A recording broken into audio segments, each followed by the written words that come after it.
This is probably a three-hand operation. Welcome back to the Lost Cause Ranch. Once again, it is Range Rover Camper Day, and that means we are continuing on with our 1-ton axle swap to go underneath this behemoth. Quick recap for those of you who haven't been following along. This is our 1995 Range Rover Classic long wheelbase with a Toyota camper from 1976. Grafted onto the back. Does it get any better than that? A couple years ago, Ted and I flew out to Montana and drove this thing back. Looked a little different then, looks a little different now. We're in the middle of a refresh and a little bit of upgrades. And today we are continuing where we left off last week, where we used a little cardboard to prep our Chevy 8-lug axle to go underneath the camper. This week's project, we're gonna make that guy bolt up using the factory suspension pickups. We're not doing a crazy custom 4-link or anything. The camper works surprisingly well with the suspension setup it has now, so I don't wanna mess with that. So since we're going through all the effort to do a nice shave, make ourselves a nice beefy rear cover, we should also probably put forth the effort to make these guys look nice. So in comes this guy. I really should buy one of these. But like normal, we ran up to Ted's and snagged his tube sander. And this is why.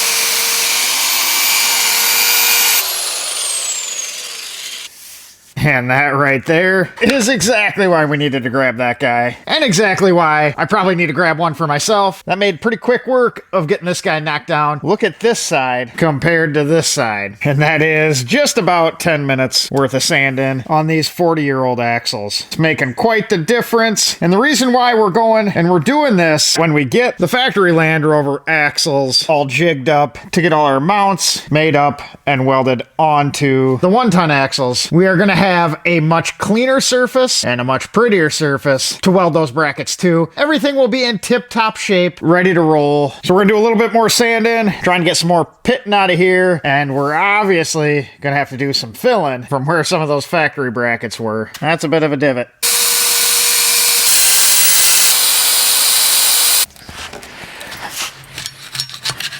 So now we gotta start cleaning the bottom side, which involves flipping this guy over. Hopefully it goes better this time.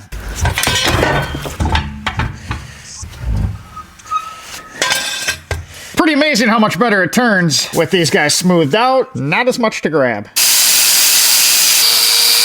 Man, that is quality right there. They got that guy stamped in just about as straight as I would. And someone got a tad bit overzealous when we were cutting the brackets off. See, the thing about doing most everything yourself is, unfortunately, you only got yourself to blame.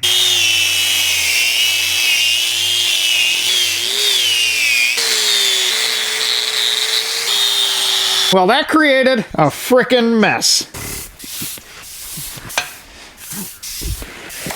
And now that we got our mess cleaned up, we get to make another one. So to get these guys under the camper, we obviously need some attachment points somewhere. And to do that, we're gonna use one of the factory axles we have laying around and make ourselves a jig. So essentially we're gonna make a fixture to locate everything so we can make up some new tabs that are in the exact factory mounting locations. So we're gonna have spring perches, radius arm mounts, sway bar mounts, and we also need a place to put the shocks. Unfortunately, these axles are off the old Risco Disco.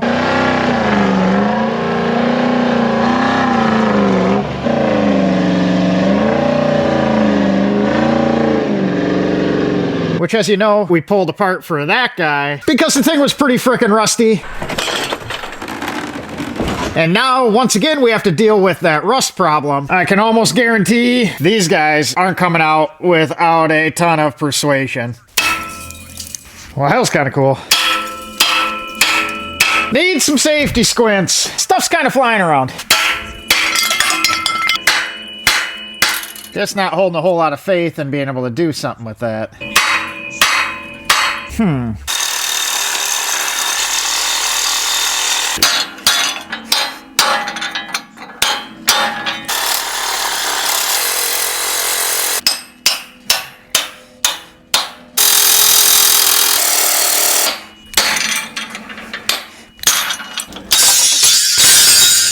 For how frickin' rusty those bolts were, they're sure hanging on.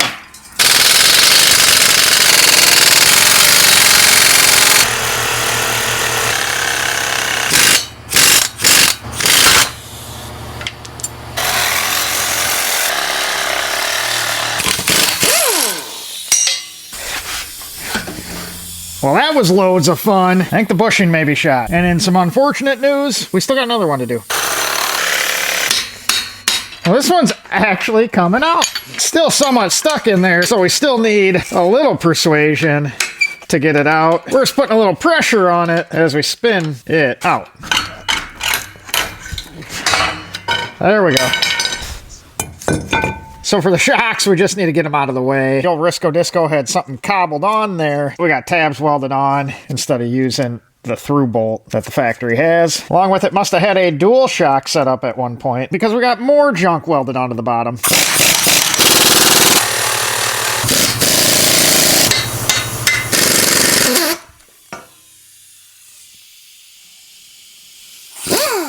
What the heck was that? That was literally like the strangest thing I've ever experienced.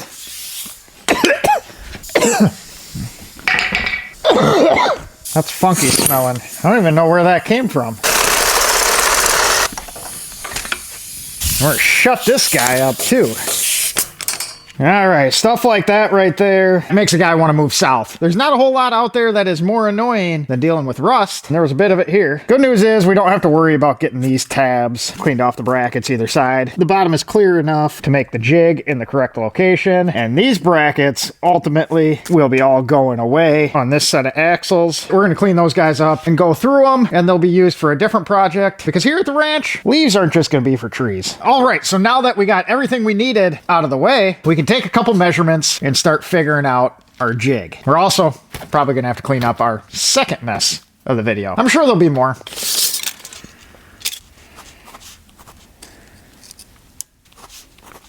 So there is our super detailed notes that we need. So we got a little drawing to do and a little shopping to do, which means, that's right, Menards. Got both the pooches too.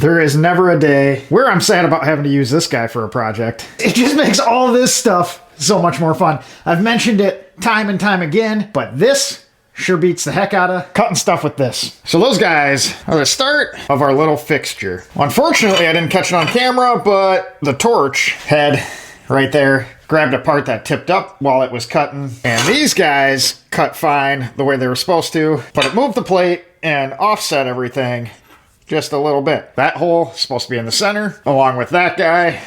Instead, they just look a little cross-eyed, but either way, they'll still function for what we're doing with them. The hole location on this isn't super critical, but is slightly annoying when stuff messes up, but not worth wasting another chunk of steel to center those guys out.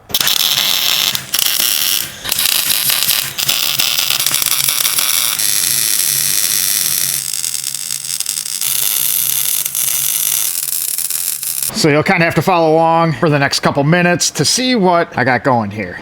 But if you guys remember, this is one of my storage carts that are stackable on wheels that we made up to store some axles, an engine, axles. And when I made these guys, I kind of had this 1-ton project in mind, obviously because we already had the 1-ton axles. But the storage cart that we made up for the factory Rover axles is also going to have the capability of being our jig. That's going to locate all the tabs into the factory location on this axle. We doubled up these base plates, and our second pair is going to get bolted directly onto those, and we'll build our jig off from there.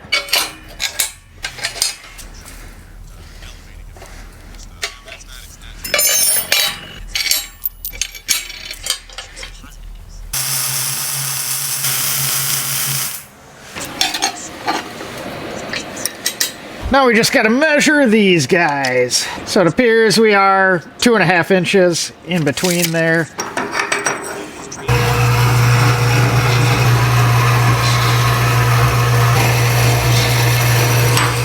So we picked up some of these bolts, and we're just going to run those through.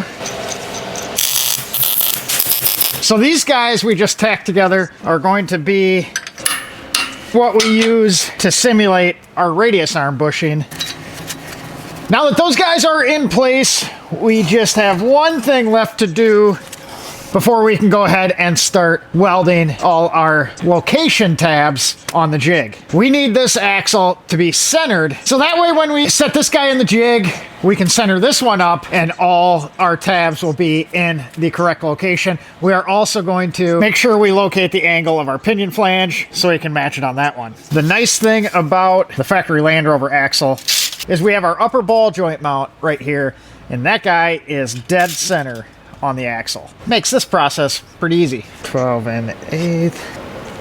All right, now that we got it all centered out in our little jig, we just need to clock our pinion for a reference point. And the simplest way for us to do that is we're gonna run a straight edge across the bottom with a square, and we'll just kind of put that. And now what we'll do is just run a tiny little tack so this guy can't move around. Now we just need to get those guys bolted into place as well. This one here is gonna locate where the bottom of the shock mounts, and this guy here, our sway bar.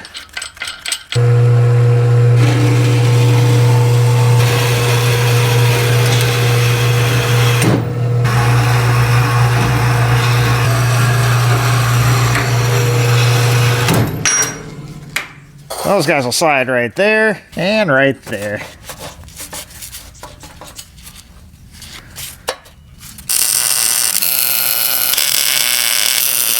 Then for the shock, we'll lay one right there with an angle cut.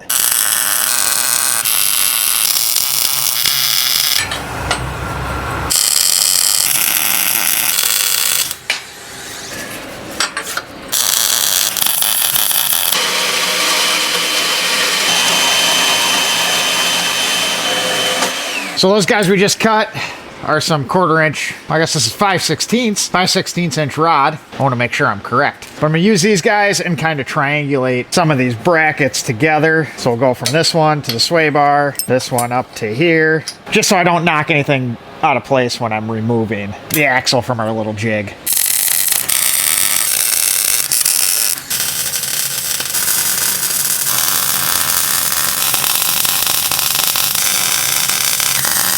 And we almost forgot one, the upper ball joint. That one's kind of a critical piece, so I suppose we should do something about it. We have our little tab, which will go right there, mount it down to this plate. This guy is for a ball joint and is a tapered seat. We got our lathe back there. We could turn down something with the correct taper to locate that guy in the exact spot. But I was digging around in my random hardware drawer and found this guy. This is a tube adapter, a threaded one, for making like suspension links, tie rods, something along that line. And that guy fits in there perfectly. So we're gonna take the easy route.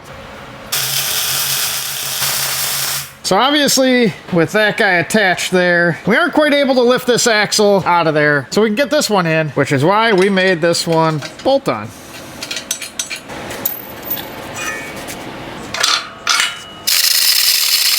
Now we just gotta figure out how to get this guy out. That guy would help. But as always, I'm my own worst enemy, and I have this place packed full of garbage. Well, not garbage, mostly just Land Rovers.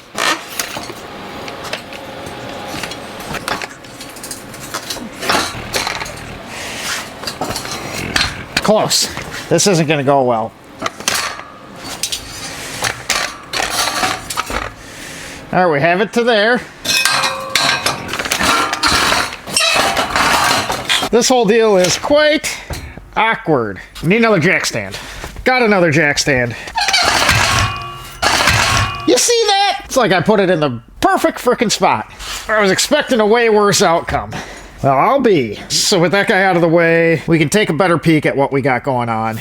Right here is just our quick and dirty way of having everything mapped out. Now, if this was going to be like a production job, we'd make a much nicer, stronger jig. But this is kind of a one-off deal. I mean, you never know, we may do more 1-tons on Land Rovers in the future. But if we ever get to that point, I'm thinking a fixture table with proper fixtures is in order. So for this project, this works perfectly and saved us a lot of time of really mapping everything out. But we also went ahead and made these plates bolt on so that we can store them on a shelf so that they aren't getting banged around. The only thing I will do is if we use this again in the future, I'll take another factory axle and just set it into place to make sure everything still lines up and didn't get all chooched up laying around. So now That guy needs to end up on there. Good thing is, it's somehow about half the way to that. That's mainly because all its guts are right there. So this should be a tad less dramatic. It's also nice that it's wider.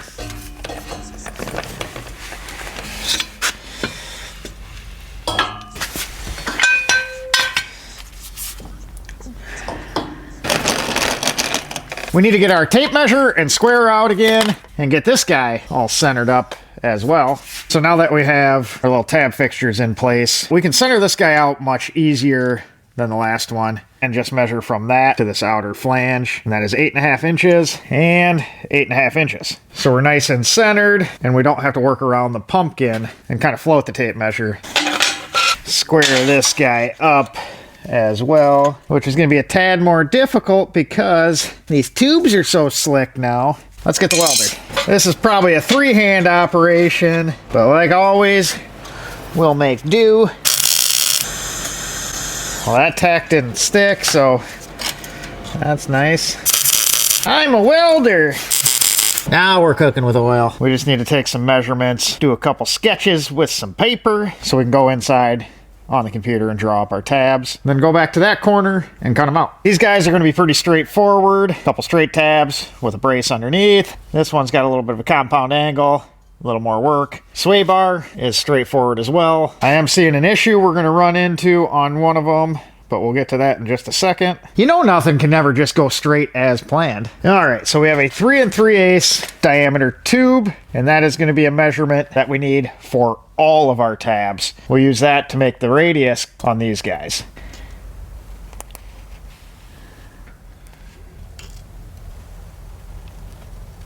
(1.375 inches for these guys. And this shock's going to be a little more interesting. We're going to make him 2.5 inches from center. Then it's got to sit at an angle. So if we roughly figure 3 inches, we may just have to trace that one. All right, so there are our I'm a pirate. There is our detailed, very detailed notes. I swear it makes sense in my head, and it should work out. I mean, look at that drawing. How could you ever mess that up? But now for our dilemma. Let's get our diff cover off.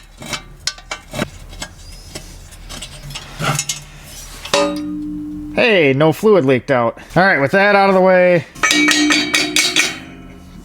can't put that where it needs to be. So that right there shows you the sheer difference in scale and a slightly different offset on the drive shaft, but mostly the sheer difference in scale of this frickin' behemoth of a housing. To put the upper ball joint for the upper control arms in the factory location, we'd have to mount it inside the diff. To the extent of my knowledge, I don't think that's something you can do. So that's going to be a problem. Kind of thought it might have been when I was doing some measuring ahead of time, but I was just kind of hoping everything would work out. It didn't. So what's going to have to happen is we will get everything else made up and tacked together. And I don't think we can do much with that guy until we have it under the camper. I guess it's a good thing we made that guy bolt on. Would have been a tight squeeze. So here's what we came up with on all our little tabs. Sway bar, trailing arm, shock.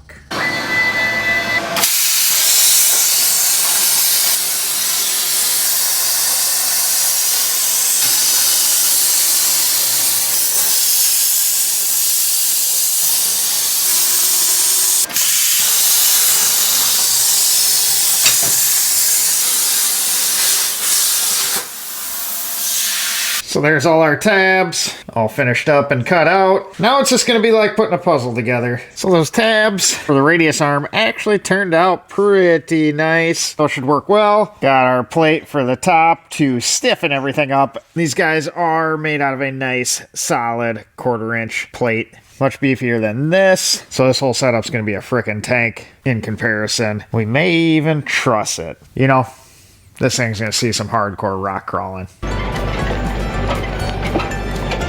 So we're just going to start working our way through getting everything tacked in place.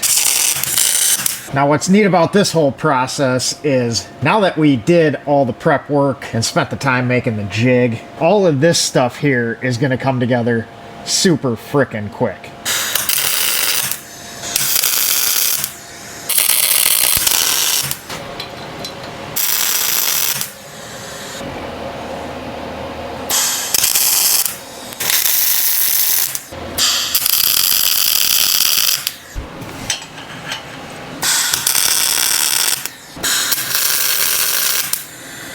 See, I told you those would come together nice and quick. You saw there I had a nut in between, just like that, to space this bracket for the sway bar out, because we're going to match the factory one with the spacer. That way the crimped end of the sway bar go there and the tube doesn't run into the bracket itself. We kind of need that for clearance. Don't want the sway bar banging into this bracket. Now we got the shock mount left. That one's a tad bit more complicated. Sits at a weird angle. So we're just gonna go and bolt this guy on. Then we can kind of see if any of our little napkin sketch drawn parts fit in where they need to on this guy. I think we'll be able to make something work. We need the little buzz gun here.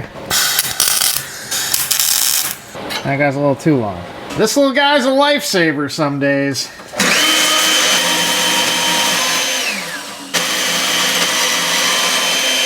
Much nicer. Now just gotta replicate it.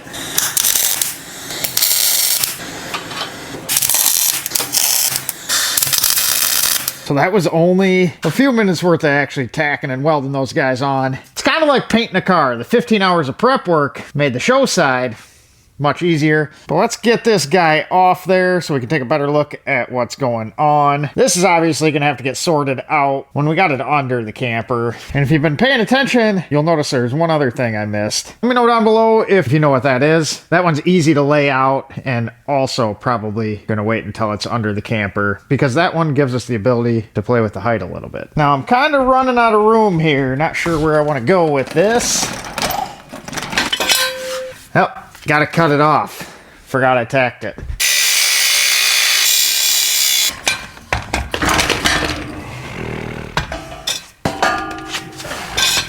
So that right there is gonna make life much easier. Once we get the camper into the shop. So the camper is large, my shop isn't.